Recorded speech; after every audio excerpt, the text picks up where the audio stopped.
внимание е наративот кој се шири во медиумите во последниве неколку месеци односно зголемувањето на минималната плата во Македонија на 18.000 денари.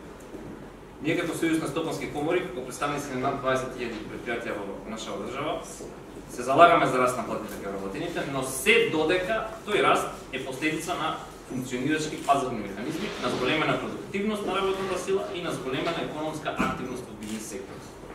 Секогаш во креирање на политиките на една земја треба да се водиме и треба да преовладува здравата економска логика. Одлуки кои се носат мотивирани чисто од популизам, водат кон дестабилизација, нарушени економски односи и поделба во општеството.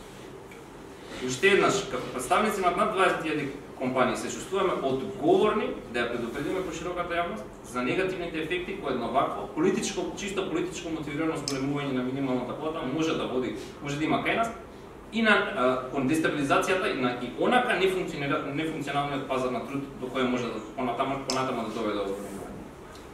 Сакаме да подсетиме дека самиот закон за минимална плата има вграден механизам во него, согласно кој минималната плата се зголемува во март секоја година.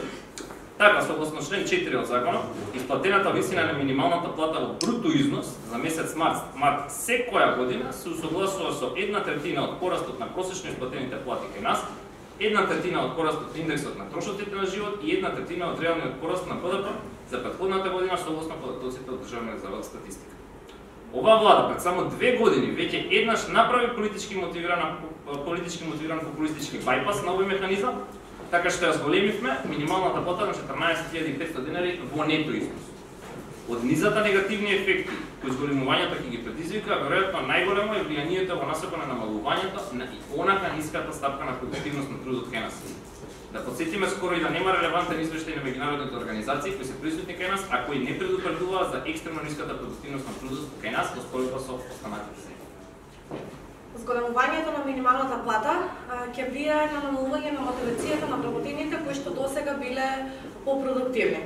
Бидејќи голем број на деловните субјекти, особено микро и мали предпријатија, немаат капацитети и моки скалесто да ги зголемат платите на останатите вработени.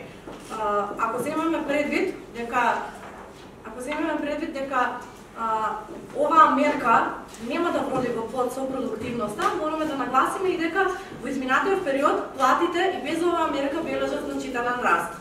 Зголемените трошоци може да донесат до зголемување на невработеноста, да го отежнат процесот на отварање на нови работни места, како и да доведат до понатамошен раст на цените на производите и услугите кај нас. Зголемување на минималната плата исто така ќе ги поттикне и инфлаторните движења во македонската економија. Ако владата е искрена во своите намери да помогне на бизнисот и на граѓаните, тогаш треба да спроведе мерка со која што ќе се намалат стапките на придонеси кои кај нас се на екстремно високо ниво. Односно, кај нас ефективната стапка на придонеси и данок на личен доход на бруто плата изнесува 33%, додека, за споредба, во Германија изнесува 27%, Бугарија 19%, Словенија 18%, Хрватска 17% и така натаму. Оваа разлика реално е и поголема, кој ќе се стави во однос на квалитетот на услугите кои што се добиваат од државните фондови за пензиско и за здравствено осигурување. Треба да се истакне дека на повисоко поставена минимална плата од 18.000 денари со вклучен данок на личен доход и придонеси, бруто платата или трошокот за компаниите би било околу 27.000 денари, односно за околу 50% повеќе од самата нето плата. Од земјите во регионот, Црна Гора веќе најави даночна реформа со која што ќе се намалат придонесите на плата.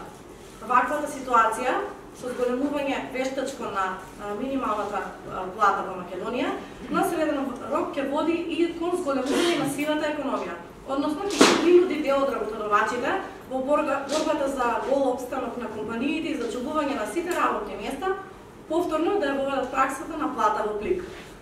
Ако е тоа целта, тогаш треба да продолжи измената. Меѓутоа, верувам дека целта на државата е зачувување на работните места, подобрување на стандардот на граѓаните и зачувување на бизнисите. Тоа го може само со пазарни механизми кои што ќе прородат со плод.